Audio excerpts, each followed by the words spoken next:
Bismillahirrahmanirrahim. Assalamualaikum warahmatullahi wabarakatuh.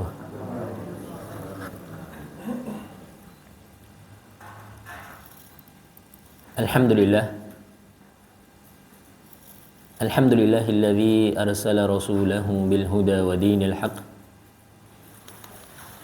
liyudhhirahu 'alad dini kullih wa kafaa billahi shahida. Wa asyhadu an la ilaha illallah wahdahu la syarika lah iqraran bihi wa tauhida. Wa asyhadu anna Muhammadan abduhu wa rasuluh sallallahu alaihi wa ala alihi wa sahbihi wa sallama tasliman mazida. Ya ayyuhalladzina amanu ittaqullaha wa qulu qawlan sadida yuslih lakum a'malakum wa yaghfir lakum dhunubakum wa man yuti'illaha wa rasulahu faqad faza fawzan 'azima. Amma ba'd. Ma'asyiral muslimin wal muslimat rahimani wa rahimakumullah. Alhamdulillah, marilah kita senantiasa meningkatkan rasa syukur kita kepada Allah Subhanahu wa taala atas limpahan nikmat yang telah Allah Subhanahu wa taala berikan kepada kita,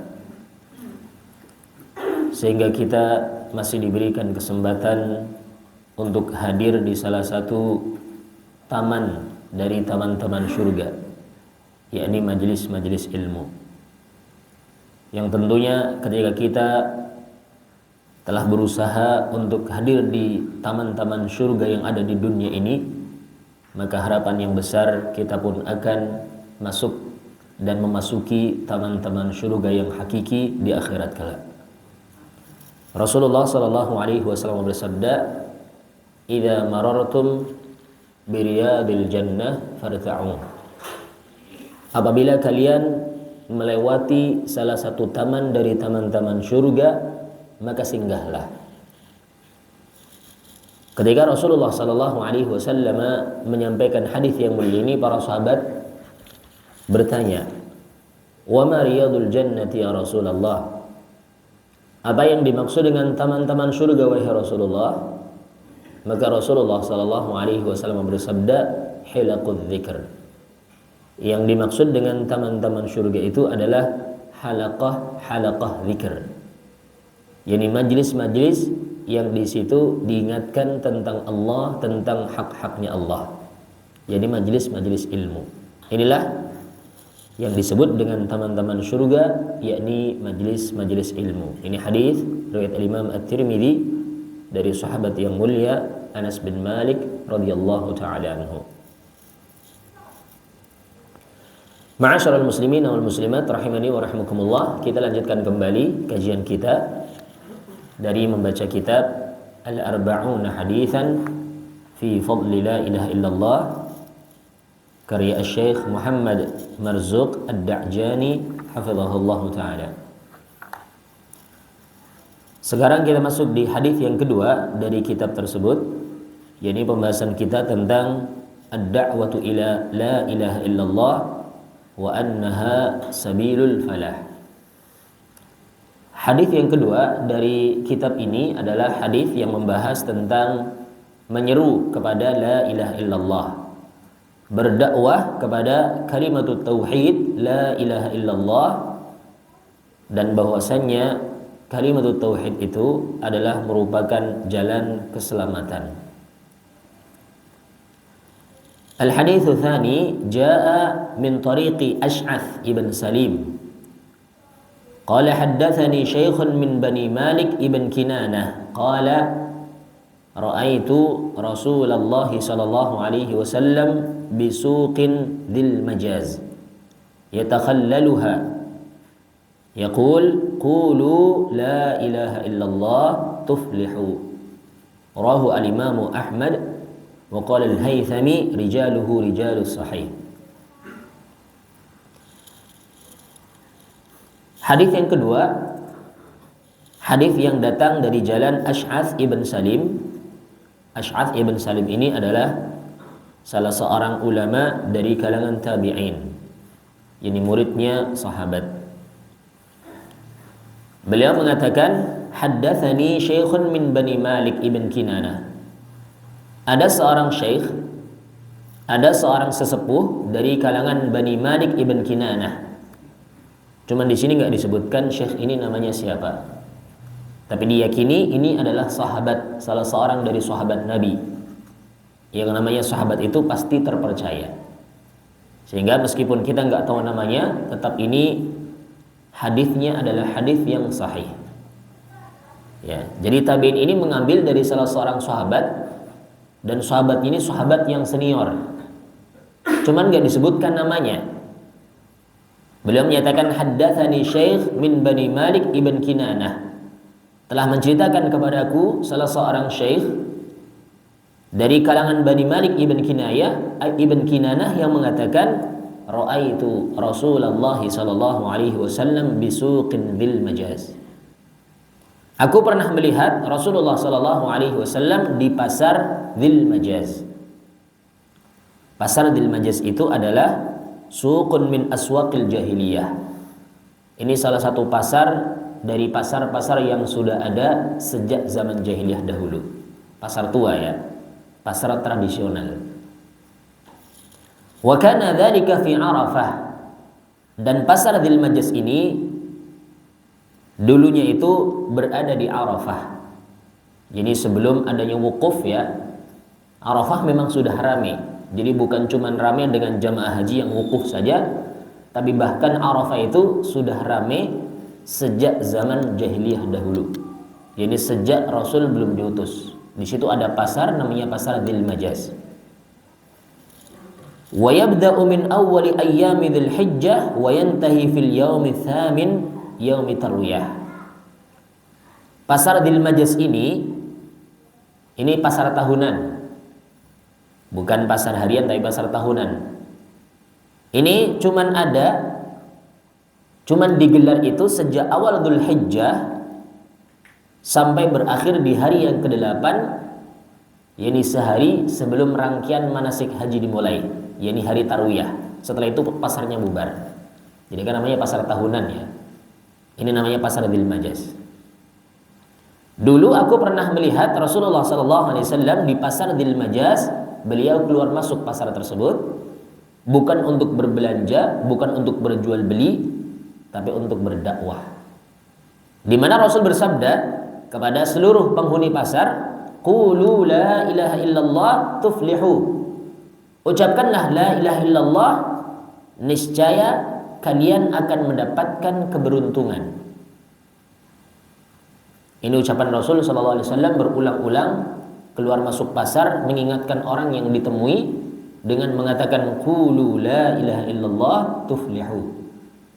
Katakanlah oleh kalian la ilaha illallah, niscaya kalian akan mendapatkan keberuntungan, akan mendapatkan keselamatan. Ini hadisnya riwayat Al-Imam Ahmad dan Al-Imam Al-Haythami mengatakan rijalnya adalah rijal yang sahih. Para perawi hadis ini adalah orang-orang yang terpercaya, sehingga hadisnya adalah hadis yang sahih. Ma'asyiral muslimin wal muslimat rahimani wa rahimakumullah. Ini hadis yang kedua di dalam pembahasan kita dari kitab Al-Arba'una Haditsan fi Fadli La Ilaha Illallah. 40 hadis tentang keutamaan La Ilaha Illallah. Di hadis yang mulia ini ada beberapa fawaid yang bisa kita petik. Hadzal hadis fihi fawaid. Di dalam hadis ini terdapat padanya beberapa faedah, beberapa pelajaran yang penting. Di antaranya yang pertama, di antaranya adalah ad-da'watu ila la ilaha illallah. Anjuran untuk berdakwah, anjuran untuk menyeru, untuk mengajak orang kepada kalimat tauhid, yakni la ilaha illallah. Ini yang pertama. Dan menyeru kepada kalimat tauhid la ilaha illallah, mengajak orang untuk mengucapkan la ilaha illallah itu adalah merupakan dakwahnya para nabi alaihimus salatu wassalam. Menyeru manusia untuk mengesahkan Allah Subhanahu wa taala, mentauhidkan Allah Subhanahu wa taala di dalam peribadatan. Ini juga merupakan jalannya ar-rasul, baginda Nabi kita Muhammad sallallahu alaihi wasallam, dan juga orang-orang yang mengaku mengikuti beliau. Sehingga ketika kita mengaku sebagai pengikutnya Nabi sallallahu alaihi wasallam, sudah sepantasnya bagi kita untuk mengajak manusia agar supaya mereka itu mentauhidkan Allah Subhanahu wa taala, mengucapkan kalimat tauhid la ilaha illallah. Allah Subhanahu wa taala berfirman memerintahkan kepada nabinya sallallahu alaihi wasallam untuk hal ini. Untuk menyeru kepada Allah Subhanahu wa taala. Di mana Allah Subhanahu wa taala berfirman, "Qul hadhihi sabili ad'u ila Allah ala basiratin ana wa man ittaba'ani wa subhanallahi wa ma ana minal musyrikin." Katakanlah wahai Nabi, ini adalah jalanku. Allah memerintahkan kepada nabinya untuk mengatakan hadhihi sabili, ini adalah jalanku. Apa itu jalannya Rasulullah sallallahu alaihi wasallam yang Allah memerintahkan beliau dengannya? Yani ad'u ila Allah. Aku menyeru kepada Allah Subhanahu wa taala, aku menyeru manusia untuk mentauhidkan Allah Subhanahu wa taala. Tapi ingat, berdakwah itu butuh ilmu. Tidak cuman sekedar yakni semangat-semangat saja, bukan cuman sekedar berani-berani saja, tapi selain ada semangat, ada keberanian, juga yang lebih penting dari itu adalah butuh ilmu. Sehingga Allah memerintahkan kepada nabinya Muhammad sallallahu alaihi wasallam untuk mengatakan ad'u ila Allah ala basiratin. Aku menyeru kepada Allah di atas basirah, di atas ilmu pengetahuan. Ana wa man ittaba'ani, aku dan juga orang-orang yang mengikutiku. Inilah dakwahnya Nabi sallallahu alaihi wasallam dan orang-orang yang mengaku mengikutinya. Ini yang pertama ya. Yani ad-da'watu ila la ilaha illallah. Dalam hadis tersebut terdapat anjuran untuk berdakwah, untuk mengajak manusia mentauhidkan Allah Subhanahu wa taala, menyeru mereka untuk mengucapkan kalimat tauhid la ilaha illallah. Kemudian yang kedua, wa minha, dan di antara faedah dari hadis tersebut, annaha sababul falah wal fawzi fid darain. Bahwasanya la ilaha illallah adalah merupakan sebab keberuntungan, sebab keselamatan, dan juga sebab kemenangan di dua negeri sekaligus, dunia maupun akhirat. Ma'asyiral muslimin wal muslimat rahimani wa rahimakumullah, sebab-sebab keselamatan itu banyak. Sebab-sebab kemenangan itu banyak. Tapi yang paling intinya, yang paling pentingnya adalah kalimat tauhid la ilaha illallah. Selanjutnya nanti ada amalan-amalan lain yang itu juga merupakan konsekuensi tauhidnya seseorang. Salah satunya adalah menegakkan salat, menunaikan zakat, dan hal-hal lain yang Allah Subhanahu wa taala kabarkan kepada kita bahwasanya hal itu adalah merupakan sebab-sebab keselamatan. Di dalam Al-Quran banyak disebutkan ayat-ayat yang menunjukkan tentang amalan-amalan yang akan menjadikan sebab keselamatan. Di antaranya adalah firman Allah Subhanahu wa taala, qad aflahal mu'minun alladzina hum fi salatihim khashi'un. Dan seterusnya itu ya. Sungguh beruntung orang-orang yang beriman. Sungguh akan selamat orang-orang yang beriman. Jadi di antara sebab keselamatan itu adalah keimanan. Dan keimanan yang paling penting adalah keimanan seseorang terhadap Allah Subhanahu wa taala, yakni mentauhidkan Allah Subhanahu wa taala. Selanjutnya juga Allah menyatakan alladzina hum fi salatihim khashi'un. Orang yang beriman, konsekuensi keimanannya adalah mereka orang-orang yang khusyuk dalam salatnya. Tapi ini mengiringi yang pertama tadi. Seorang yang salatnya khusyuk, salatnya benar, tapi kalau dia tidak mentauhidkan Allah, kalau dia masih melakukan kesyirikan, salatnya tidak berguna. Meskipun sekhusyuk apapun. Bahkan mungkin saking khusyuknya sampai mungkin digigit ular pun nggak kerasa. Mungkin ya. Cuman sekedar digigit nyamuk ya. Nggak ada masalah. Tapi kalau tidak didasari di atas tauhid, masih melakukan kesyirikan, salatnya tidak berguna. Karena tauhid ini adalah syarat mutlak diterimanya seluruh amalan. Ketika seorang ibadahnya sebagus apapun, sesempurna apapun, tapi kalau tidak didasari dengan tauhid, masih melakukan kesyirikan, Allah Subhanahu wa taala berfirman, "Walau asyraku lahabitu anhum ma kanu ya'malun." Jikalau seandainya mereka masih melakukan kesyirikan, niscaya akan sirna, akan terhapus, akan gugur semua amalan yang pernah mereka lakukan. Gugur amalannya, enggak berguna. Walaqad uhiya ilaika wa ilal ladzina min qablika la in asyrakta la yahbatanna 'amaluk wa la takunanna minal khasirin. Dan sungguh kami telah wahyukan kepada engkau wahai Nabi dan kepada nabi-nabi yang sebelum engkau, la in asyrakta, jikalau seandainya engkau berbuat syirik, la yahbatanna 'amaluk, niscaya akan sirna amalanmu dan engkau termasuk orang-orang yang merugi. Nauzubillah. Sehingga ini perkara yang paling penting di antara sebab keselamatan, sebab keberuntungan, sebab kemenangan adalah tauhid. Ini yang paling pentingnya. Taat kepada Allah dan juga Rasulnya sallallahu alaihi wasallam. Wa man yuti'illaha war rasul wa man yuti'illaha wa rasulahu faqad faza fawzan 'azima. Barang siapa yang taat kepada Allah dan Rasulnya, maka sungguh dia telah mendapatkan kemenangan dengan kemenangan yang besar. Banyak sebab-sebab keselamatan, sebab-sebab kemenangan, sebab-sebab keberuntungan banyak. Tapi semuanya itu intinya adalah di kalimat tauhid, yakni la ilaha illallah. Ini yang paling pentingnya. Adapun yang selebihnya itu mengiringinya.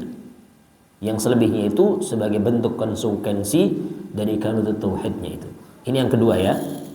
Kemudian yang ketiga, wa minha jiddun Nabi sallallahu alaihi wasallam fi da'wati ila tauhid.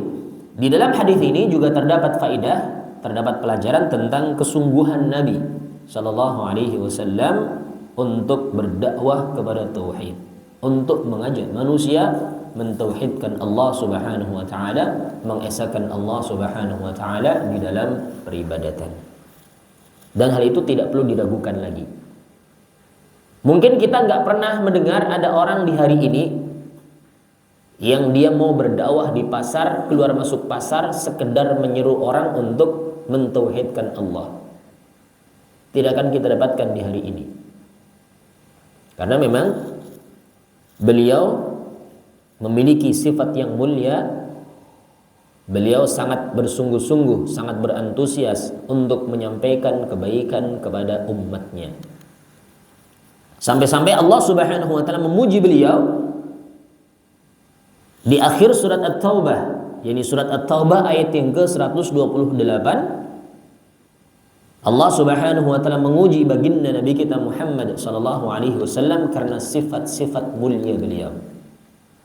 Allah Subhanahu wa taala berfirman, "Laqad ja'akum rasulun min anfusikum azizun 'alaihi ma 'anittum harisun 'alaikum bil mu'minina raufur rahim." Ini pujian Allah untuk baginda Nabi kita Muhammad sallallahu alaihi wasallam. Sungguh telah datang kepada kalian seorang rasul dari jenis kalian sendiri. Maksudnya adalah dari jenis manusia. Karena kita manusia, rasul yang diutus untuk kita pun manusia juga. Kemudian Allah memuji sifatnya beliau dengan azizun 'alaihi ma 'anittum. Sangat berat bagi beliau ketika ada sesuatu yang menimpa kalian. Ketika ada sesuatu yang memberatkan kalian, beliau pun akan terasa berat. Dan ini banyak contohnya ya. Salah satunya adalah perintah, awal kali perintah salat. Awal kali Allah memerintahkan salat kepada manusia itu adalah 50 kali dalam sehari semalam. Kemudian beliau pun meminta untuk dikurangi. Sehingga Yang wajib yang Allah tetapkan itu hanyalah 5 kali dalam sehari semalam. Ini antusiasnya beliau untuk meminta keringanan dari Allah bagi umatnya. Karena beliau akan merasa berat ketika umatnya pun merasa berat. Azizun alaihi ma'anittum. Ini sifat yang pertama. Kemudian yang kedua adalah harisun alaikum. Beliau adalah orang yang sangat haris, sangat berantusias, sangat bersemangat untuk menyampaikan kebaikan kepada kalian. Dan kebaikan yang paling puncaknya itu adalah tauhid. Karena ini haknya Allah.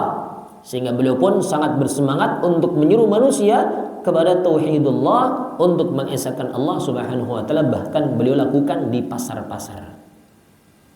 Kita kalau ke pasar biasanya ngapain? Belanja, jual beli. Beliau ke pasar itu untuk menyuruh manusia mengucapkan kalimat tauhid. Ya. Ini kan hampir-hampir nggak ada orang yang seperti itu sampai hari ini. Pasar ya cuman urusan jual beli ya. Entah itu ke pasar mau berjualan ataukah mau belanja, mau membeli. Beliau ke pasar hanya untuk menyuruh manusia mentauhidkan Allah Subhanahu wa taala, karena harisnya beliau, antusiasnya beliau untuk menyampaikan kebaikan kepada umatnya. Harisun alaikum. Kemudian yang ketiga, Allah memuji beliau dengan sifat bil mu'minina raufur rahim. Beliau adalah orang yang paling raufur rahim, orang yang paling penyantun dan penyayang kepada orang-orang yang beriman. Ini 3 sifat yang Allah Subhanahu wa taala puji baginda Nabi kita Muhammad sallallahu alaihi wasallam dengannya, disebutkan di surat At-Taubah ayat yang ke-128. Ini sekaligus sebagai dalil poin yang ketiga ya. Sebenarnya hadis tadi adalah dalil, cuman untuk lebih menguatkan kita bawakan ayat-ayat Al-Qur'an sebagai istidlal, sebagai pendalilan atas faidah-faidah yang disampaikan muallif di sini tentang jiddun Nabi sallallahu alaihi wasallam fi da'wati ila tauhid. Kesungguhan Nabi sallallahu alaihi wasallam untuk berdakwah kepada tauhid, untuk menyuruh manusia mengesahkan Allah Subhanahu wa taala, mentauhidkan Allah Subhanahu wa taala. Kemudian yang keempat, minha istihbabu nashin nas wa irsyadihim fi makan ijtima'atihim kal aswaq. Anjuran untuk memberikan nasihat kepada manusia dan memberikan bimbingan kepada mereka di tempat-tempat berkumpulnya mereka. Fi makan ijtima'atihim, di tempat-tempat berkumpulnya mereka, kal aswaq. Semisal contoh di pasar-pasar. Di pasar ketika banyak orang yang lalai, maka hendaklah ada orang yang mengingatkan mereka, berdakwah kepada mereka, memberikan nasihat kepada mereka, memberikan bimbingan kepada mereka. Ini suatu hal yang istihbab, yang sangat dianjurkan, suatu hal yang sangat dicintai, sangat disukai. Ini termasuk bentuk amar ma'ruf dan nahi mungkar. Ini termasuk bentuk mengajak orang kepada kebaikan dan mencegah orang dari kemungkaran. Dan tidak diragukan bahwasanya amar ma'ruf dan nahi mungkar ini adalah merupakan sifat umat terbaik. Allah Subhanahu wa taala berfirman, kuntum khaira ummatin ukhrijat linnas ta'muruna bil ma'ruf wa tanhauna 'anil munkar wa tu'minuna billah. Kalian itu adalah umat yang terbaik yang dikeluarkan untuk manusia. Kenapa kita kaum muslimin, kenapa kita umat Muhammad dikatakan sebagai khairu ummah, sebagai umat yang terbaik? Allah menyebutkan di antara alasannya adalah ta'muruna bil ma'ruf wa tanhauna 'anil munkar. Karena kalian senantiasa memerintahkan kepada kebaikan dan mencegah dari kemungkaran. Wa tu'minuna billah, dan kalian beriman kepada Allah Subhanahu wa taala. Inilah di antara sebab kenapa Islam, kenapa kaum muslimin, kenapa umat Muhammad dikatakan sebagai khairu ummah, sebaik-baik umat. Karena mereka menegakkan amar ma'ruf dan nahi mungkar, memerintahkan kepada kebaikan dan mencegah dari kemungkaran. Karena sungguh jikalau tidak ada amar ma'ruf dan nahi mungkar, maka tunggu saja. Pasti hukuman dari Allah akan turun kepada hamba-hambanya. Kita diibaratkan hidup di dunia ini, kita diibaratkan sebagaimana orang yang sedang naik di atas bahtera.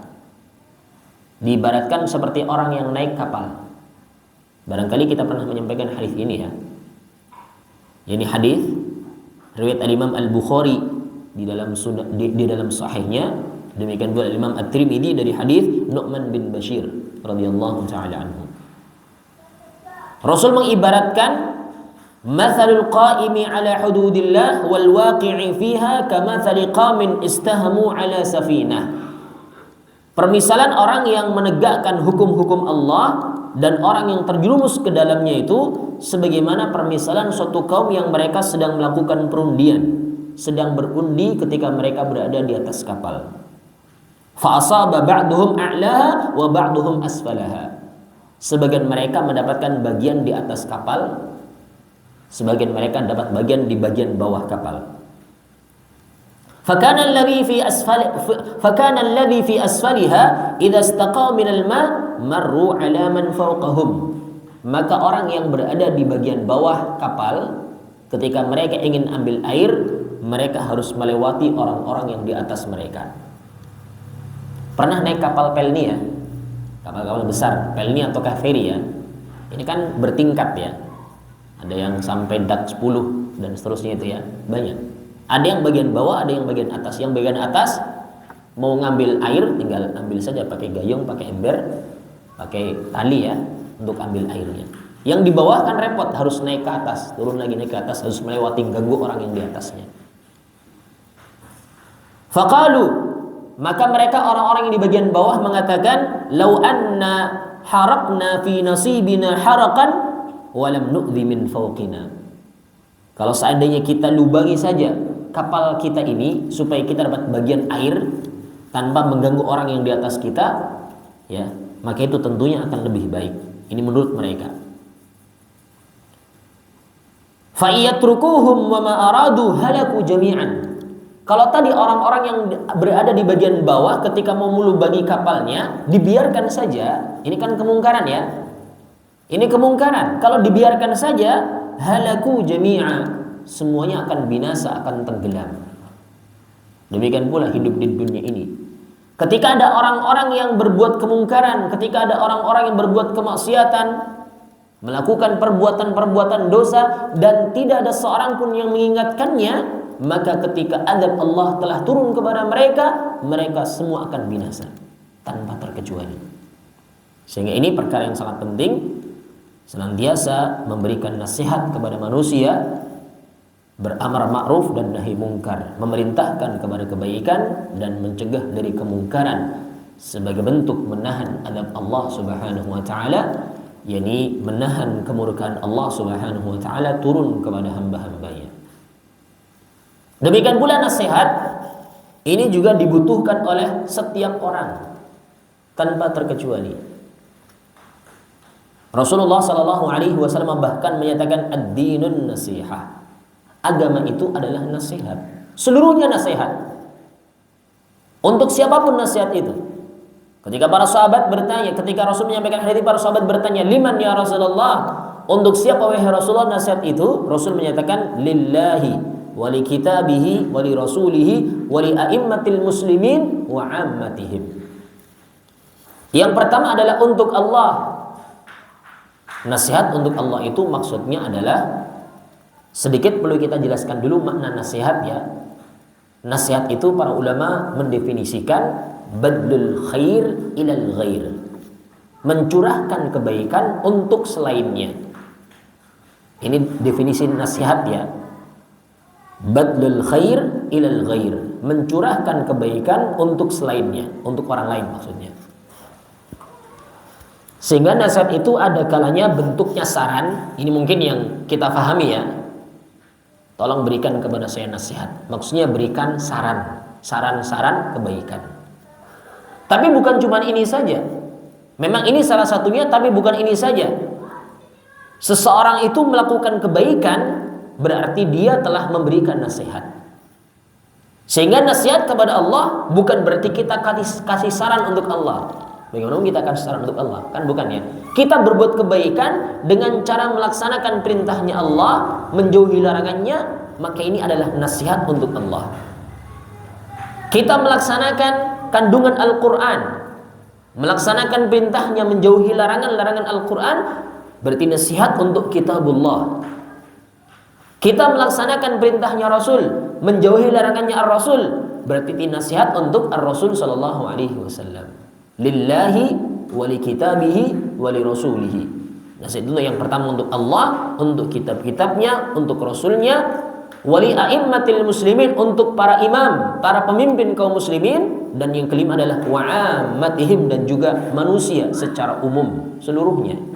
Mereka berhak untuk mendapatkan nasihat, mereka berhak untuk kita perlakukan dengan perlakuan yang baik.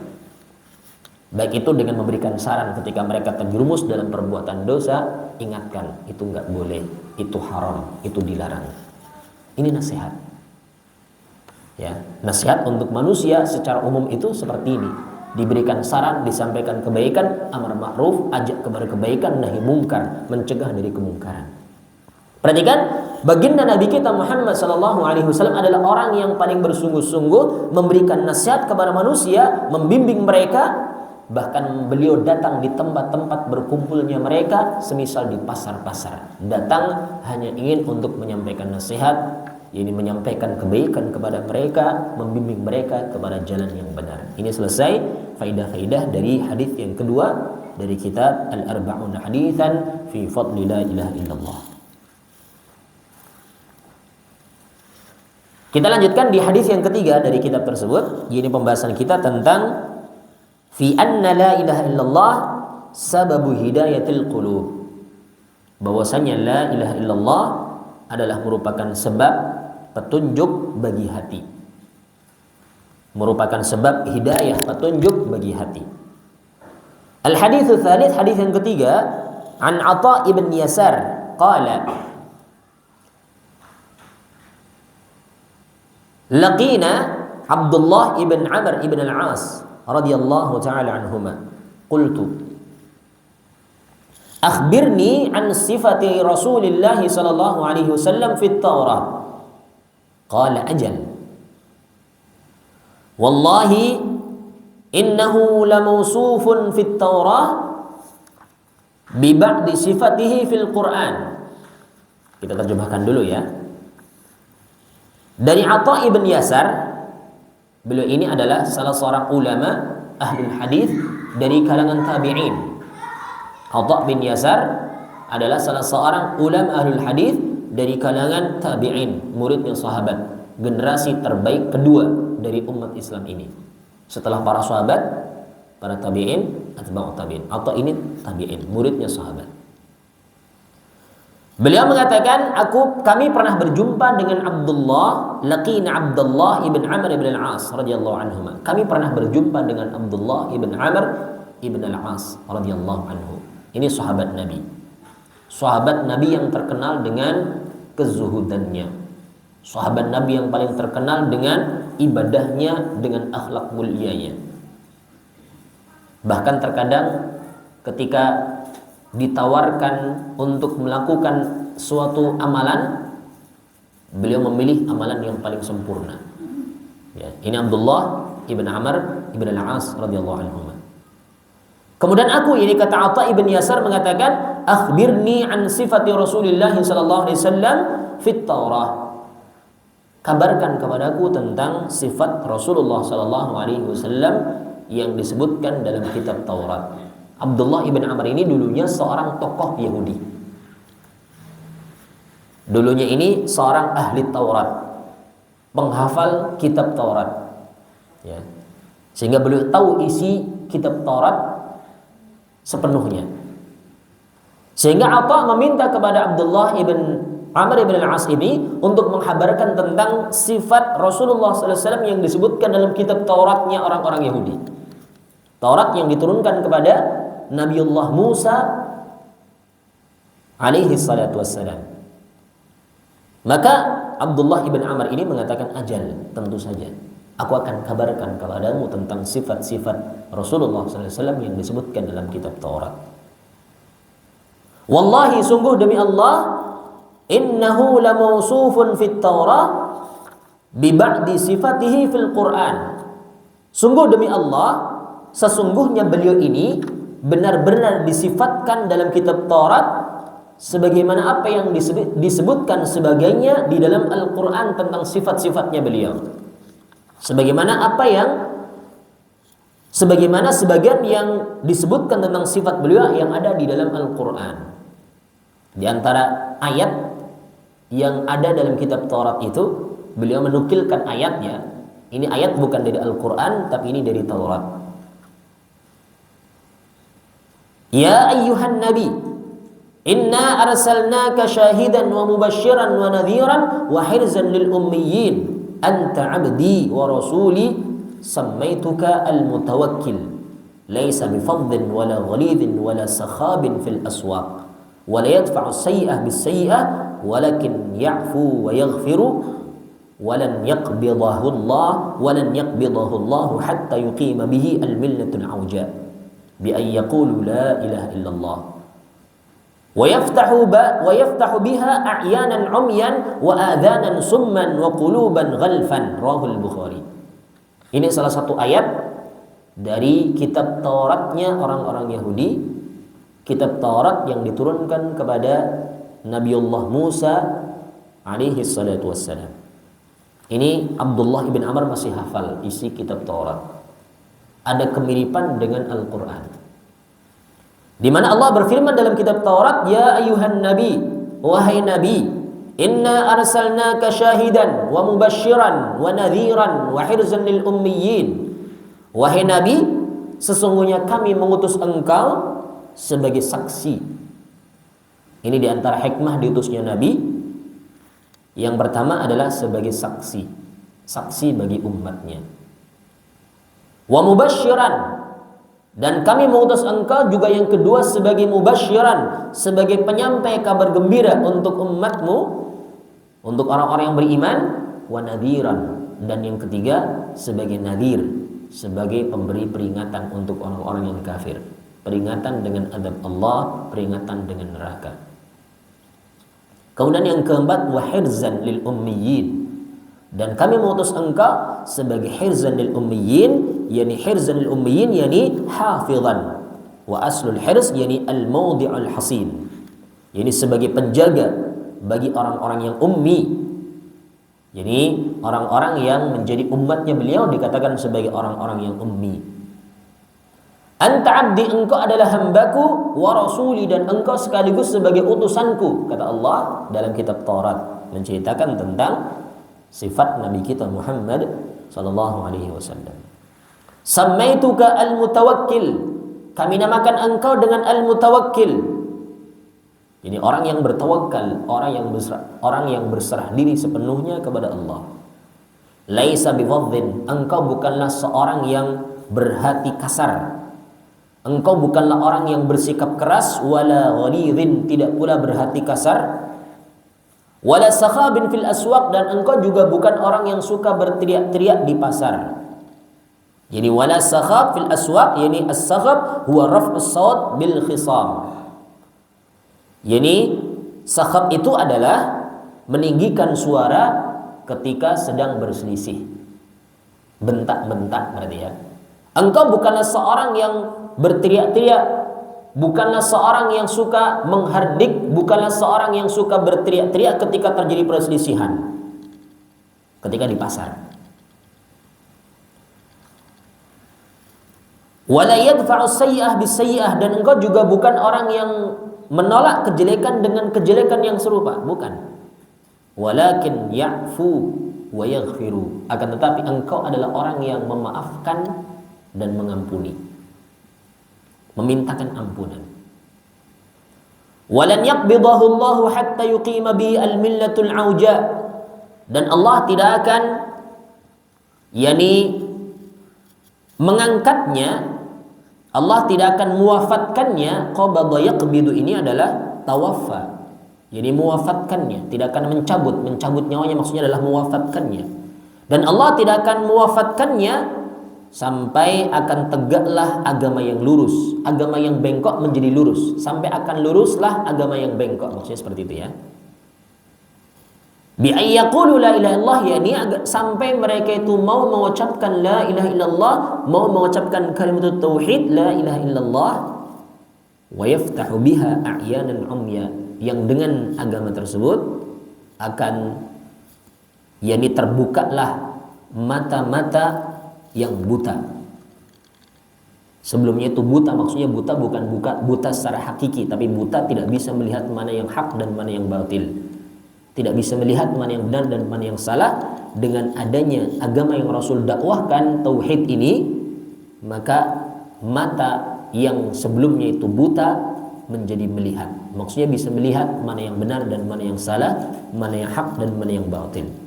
Wa adzanan summa, dan dengannya akan terbukalah yakni telinga-telinga yang tuli. Tuli sebelumnya tidak mau mendengar nasihat, tidak mau mendengar ayat-ayat Allah dibacakan. Dengan agama yang lurus ini, agama tauhid ini, maka terbukalah telinga orang-orang yang tuli. Wa quluban ghalfa, demikian pula akan terbukalah hati yang tertutup. Akan terbukalah hati yang tertutup. Sebelumnya hati itu nggak mau menerima kebenaran tauhid. Dengan adanya dakwahnya Rasul sallallahu alaihi wasallam, terbukalah semua hati yang tertutup. Ini hadisnya riwayat Imam Al-Bukhari rahimahullahu taala. Ini hadis yang menunjukkan kepada kita bahwasanya kalimat tauhid la ilaha illallah itu adalah merupakan sebab hidayahnya hati. Sebab hati itu mendapatkan hidayah, hati itu mendapatkan petunjuk. Ketika seorang benar-benar memahami maknanya, maka dia pun akan mendapatkan petunjuk.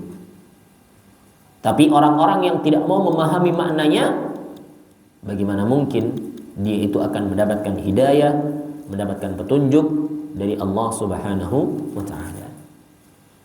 Ini hadisnya kita bacakan tadi, sebenarnya intinya itu sudah ada di situ ya, terkait dengan diutusnya baginda Nabi kita Muhammad SAW dengan beberapa tujuan, dengan beberapa hikmah, sebagai syahidan, sebagai saksi atas umatnya, kemudian sebagai mubasyiran, sebagai penyampai kabar gembira, sebagai nadiran, sebagai peringatan bagi orang-orang yang kafir dengan azab Allah, demikian pula sebagai penjaga bagi umatnya jangan sampai mereka tersesat. Kemudian juga beliau sekaligus Allah sifatkan dengan sifat hamba dan juga Rasul, abduhu wa rasuluh, hambanya dan utusannya. Beliau juga disifatkan dengan sifat al-mutawakkil, orang-orang yang bertawakal, berserah diri sepenuhnya kepada Allah. Demikian pula beliau itu bukan seorang yang keras. Walau kunta faddan ghalidhal qalbi lam faddu min hawlik. Jikalau seandainya engkau bersikap kasar dan keras hati, niscaya mereka akan berpaling dari sekitarmu. Rasul bukan orang yang bersikap kasar, keras hati bukan, tapi beliau adalah orang yang lemah lembut. Nanti insya Allah untuk faedah-faedah dari hadis ini, insya Allah akan kita sampaikan di pertemuan yang lain insya Allah. Karena ini lumayan panjang ini faedah-faedahnya. Dan insya Allah hadis ini, dari hadis yang ketiga ini kita sampaikan faedah-faedahnya di pertemuan yang akan datang. Wallahu taala a'la wa a'lam. Kita tutup hafal majlis. Subhanakallahumma wa bihamdika asyhadu an la ilaha illa anta astaghfiruka wa atubu ilaik wa akhiru da'wana alhamdulillahi rabbil alamin wassalamu alaikum warahmatullahi wabarakatuh.